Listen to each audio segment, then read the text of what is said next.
The second stop on the SnapChick Field Trip Road Trip 2015 was Arches National Park. Curious about the first stop? I went to Natural Bridges National Monument. You can find a link to that field trip video up above.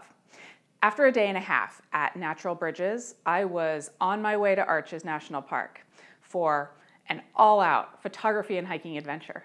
Arches National Park is located just outside of Moab, Utah. It's an amazing environment, and it truly is the American Southwest as it was portrayed in old Western movies and cartoons. The Moab area, it's an absolute playground for hikers, climbers, mountain bikers, off-road 4x4 adventures, and even whitewater rafting. So there's a lot to do in the area. Why do people come to Arches? Well, the arches, and the arches, and more arches, and other sandstone towers, hills, mountains, and valleys. Now, I've talked about the Grand Canyon plenty of times, and Bryce Canyon, and Zion, and a few others. I love them all. But Arches is an explosion for the senses with its absolute overload of amazing arches, structures, and trails. Get this, there are over 2,000 natural sandstone arches within the park.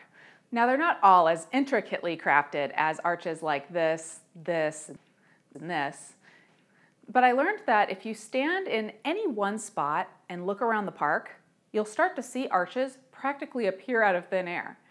These arches have been carved out by Mother Nature and her bag of tricks, including water, salt, ice, and wind.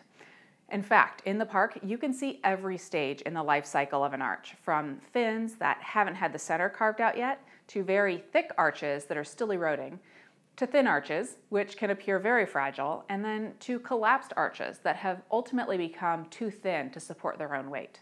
Even small areas of the park are as equally impressive as the immensity of the entire park. What do I mean by that?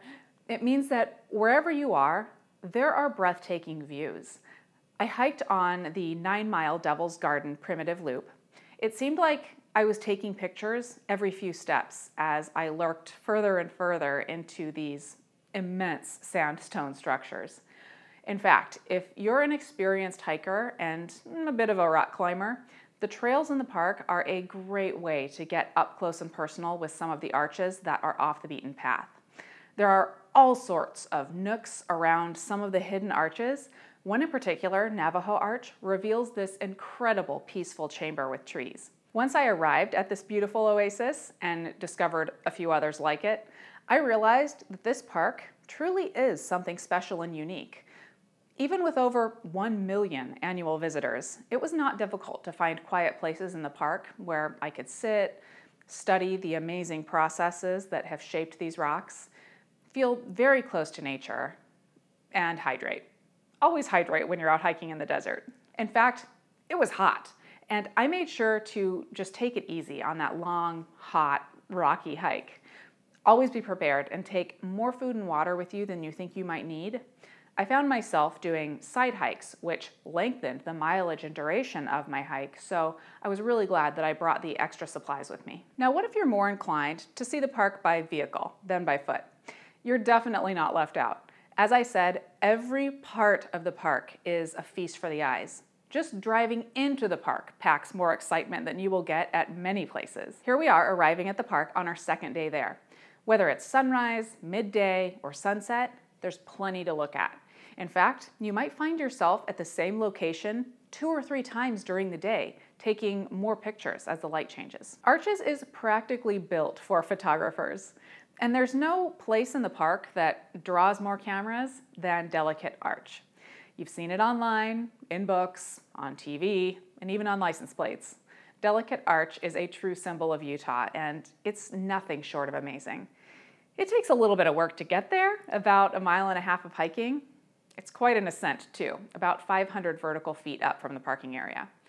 Unlike some of the more secluded areas of the park, Delicate Arch gets a lot of attention. If you hike there near sunset, on a summer weekend, like I did, there are going to be people scattered around the area of the arch.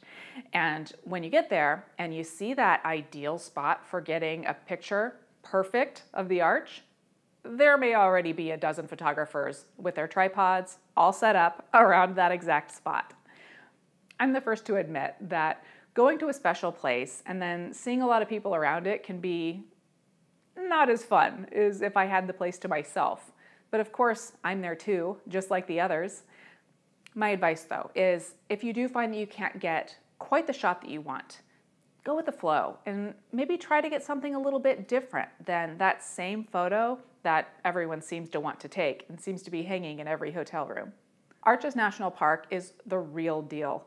There is weeks worth to see and do in the park, in nearby Canyonlands National Park, and in the Moab area in general, where you have hotels, restaurants, tour companies, and really anything that you need. It's not a big city by any means, but it caters to every level of adventurer, from casual tourist to extreme athlete. I stayed at one of the hotels in Moab. It was clean, comfortable, and most importantly, it had Wi-Fi. Is Arches the park for you? It certainly can be if you love the outdoors, photography, and are ready for any sort of mild to extreme adventure. Also, remember, since Arches is in the Colorado Plateau region, you have Canyonlands, Bryce Canyon, Zion, Monument Valley, the Grand Canyon, and you're not too far south of Yellowstone either. So, whether it's your sole destination or part of a larger trip through the American Southwest, Arches is definitely worth the trip.